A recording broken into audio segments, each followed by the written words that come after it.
Welcome to the Makin Bacon Show, episode 1, officially. That's finally, right. after all our little mishaps. Yeah, But, an hour later?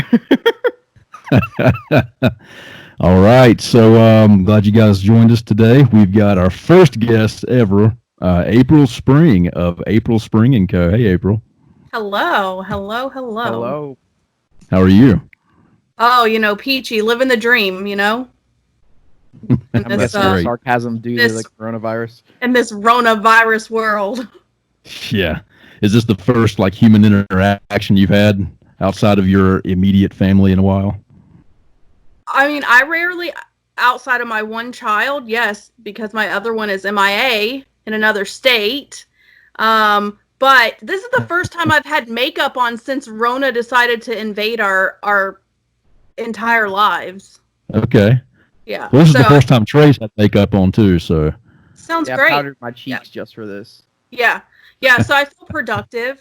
I don't know how productive I'll be just because this is going to be now my 4th webinar today. So Nice. yeah. Awesome. But I'm not hating I only have to get from dressed presentable from the waist up, and then the rest of the time I can just hang out. Okay, you shouldn't use that terminology, hang out. Well, I mean, not literally hang out, but I can do these web things in my bed. I could do it on my sofa. I don't have to do anything. It does offer some convenience, doesn't it? Yeah, I'm all about that. Awesome. So give us some autobiography. Who is April Spring and what does April Spring do? Oh, well, How long's this podcast? So I'm probably better at answering questions than to talk about myself, but I'll try this. Who am I? Okay. I am a mother.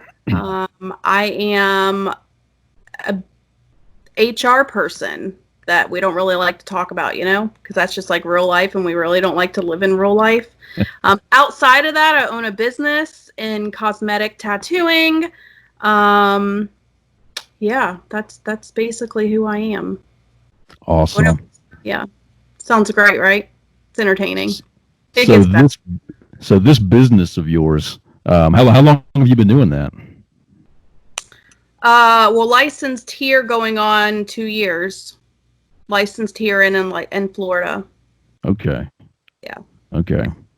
So what got you into this? What made you want to do permanent makeup and microblading and those types of things? So what got me into it is probably my clients. I've been doing makeup though for about, I don't know, 17 years maybe off and on, freelancing, stuff like that.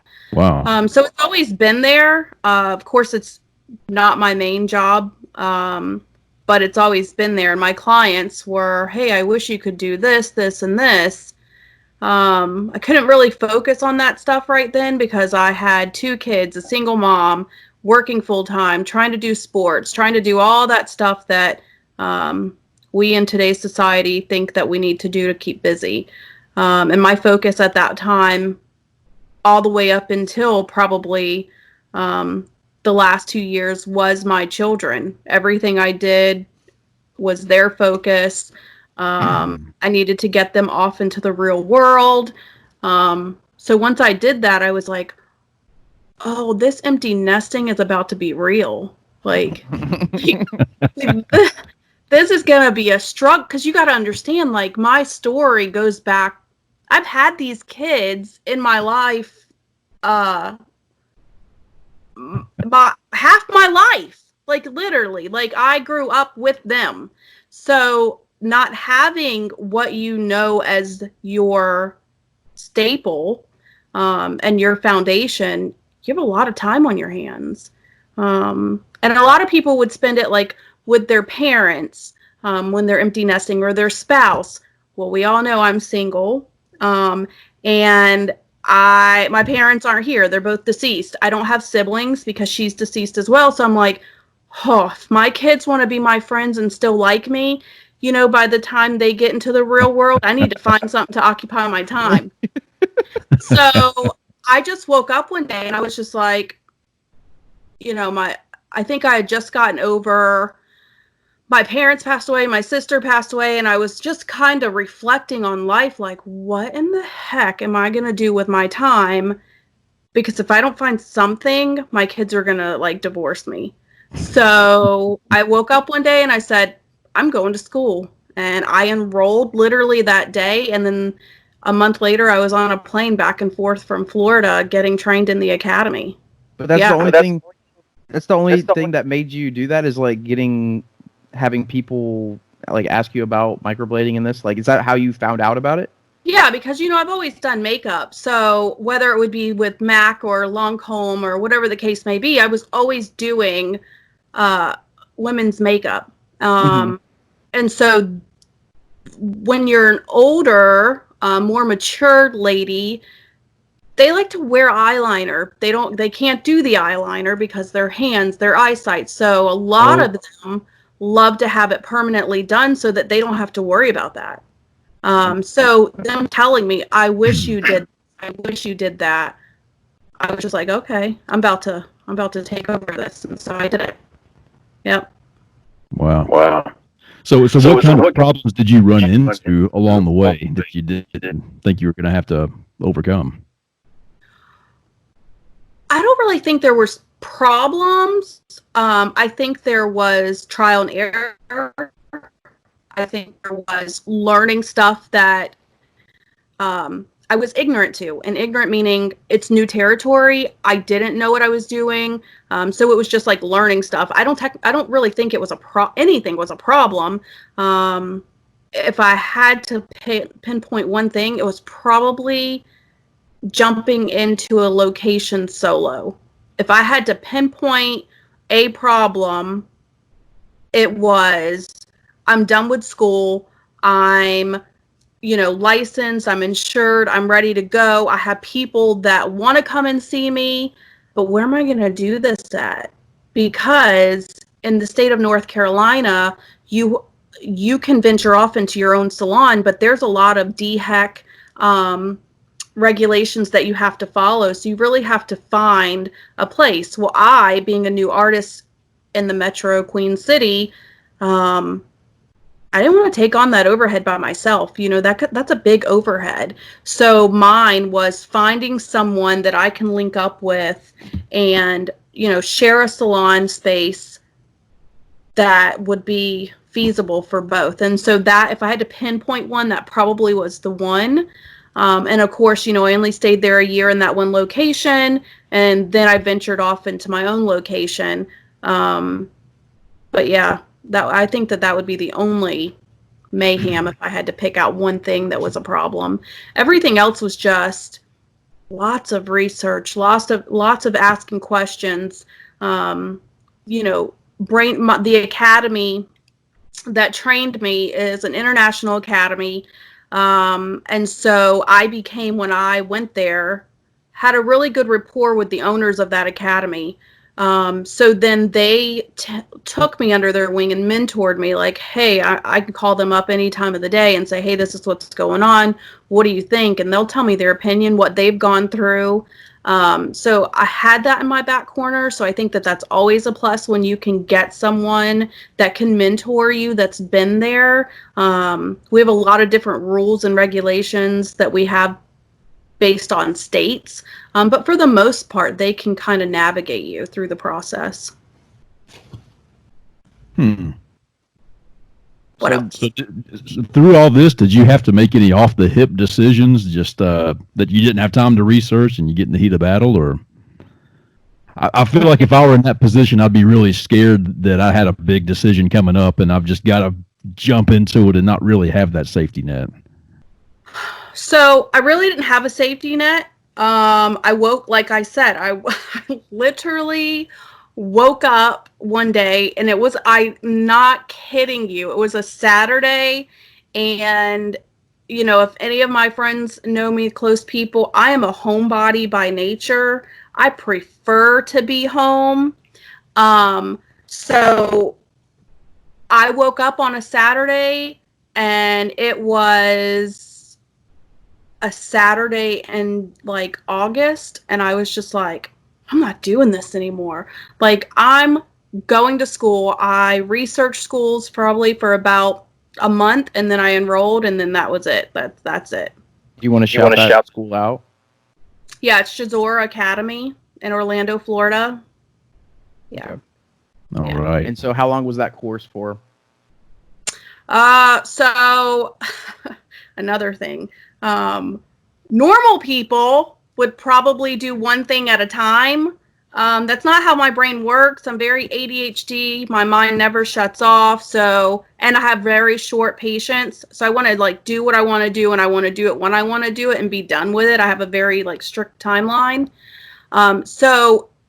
If you went just for brows, it would probably be, from the book stuff to the live in-house training to your model to getting certified. You could probably knock that out in a few days if that's all you had to focus on. I decided to go and do the broad spectrum of everything. So brows, liner, lips, paramedical, tattoo removal, everything that you could possibly do in that business field.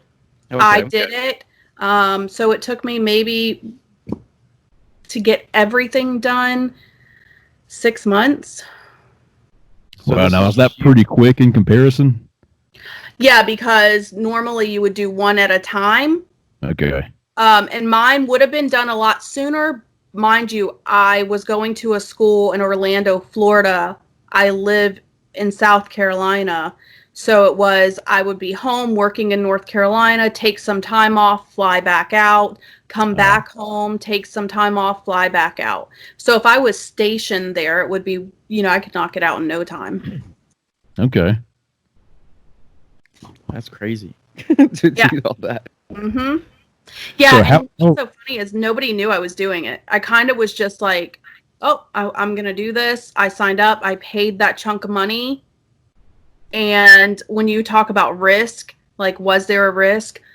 Like, shit, yeah, there was a risk. I just dropped these thousands of dollars to go get trained and certified and licensed. But what if I was terrible at it? Like, literally, what if and I thought about this all the time, like, I can go get this training, but then they're going to send me on my way, and I'm going to be working on live people, and they may walk around looking like Cyclops. I don't know. So that's a chunk of money that it was a big investment to do. So how much did you end up spending total with your education? Probably right around 10 grand. For all of it? Yeah. And that's like flights included and everything, right? No, that's just the education. Yeah. Oh my gosh. So how much do you think with the flights? I mean, with the flights. How many trips did you make? How much were they? I don't remember exact amount, but if I had, that would probably add in another $1,500 to $2,000. Thankfully, I didn't have to stay at like a hotel or anything because I have extended family there. From my ex-husband's family is still there, so I would stay there with them. But yeah, so that helped me some. I did have a rental car, but that was like minor. But yeah, so that was a big investment. That was a big investment, but it was like, do it. I'm on go big or not go at all. So I needed to get it done. And so I knew that if I was going to do it, I needed to do it all together and be done with it and move on. And that's exactly what I did. It's crazy. Awesome. So knowing everything that you paid for that, was that a driver for you to just, as soon as you got done, start this thing up, go ahead and get clients and go ahead and get all that? Yeah.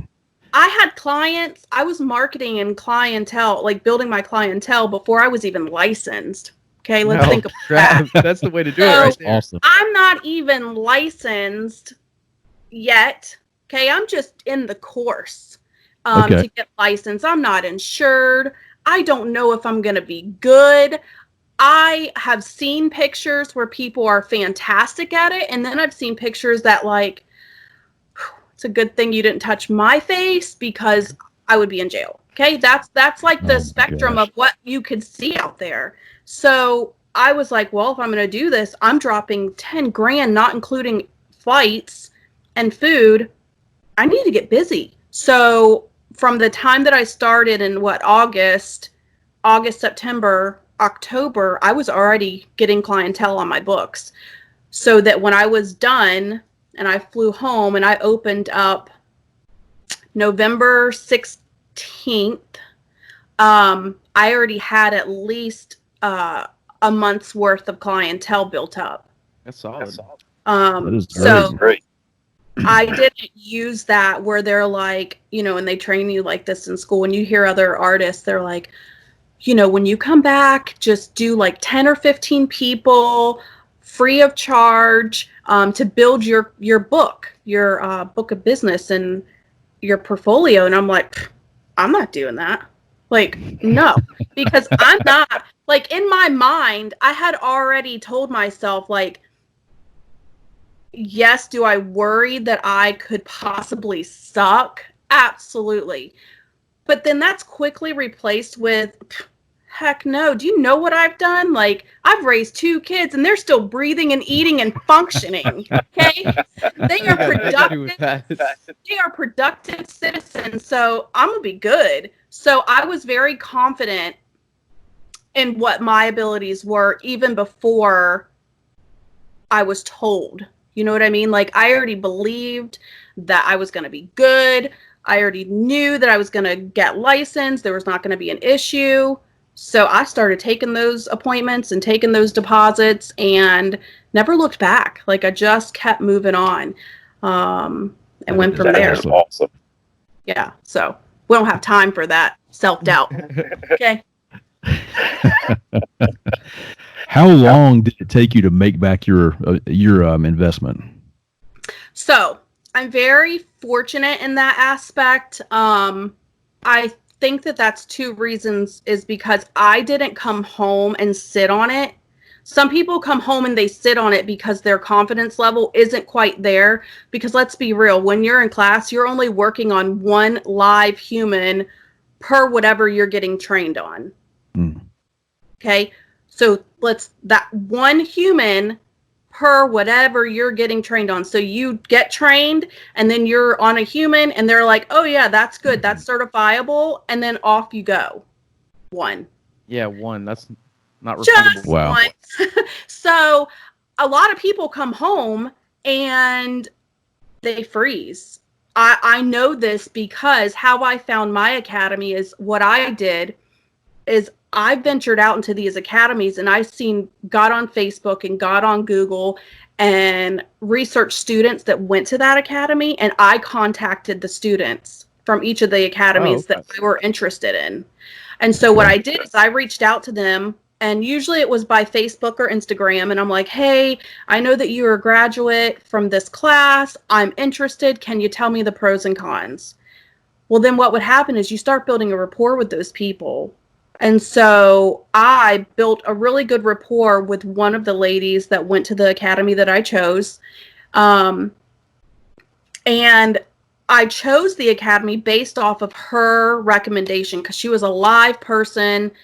Our rapport kind of built up that back and forth where she was telling me the pros and cons. Well, when she came home, she struggled. And she lived in Orlando. So when she got done, she graduated, but she struggled with her confidence getting out there right when she was done. So she sat on it for about 6 months. I personally am not available or in a position where I'm going to sit on any debt for 6 months. Okay, I'm just not going to do it. I have too much overhead in everyday life to worry about that. So that's why I knew when I came back, I needed to get on it. So me personally, you asked the question. It took a long time to get there, but I probably recouped my tuition in the first 2 months. My tuition. So you made 10 grand in 2 months. Yes. This business Wow. is ludicrous. The money that you can make is absolutely insanity. I am fortunate enough that I did come out of school and I had a really good trainer. And if I had to sit and think about the people that are around me that are artists,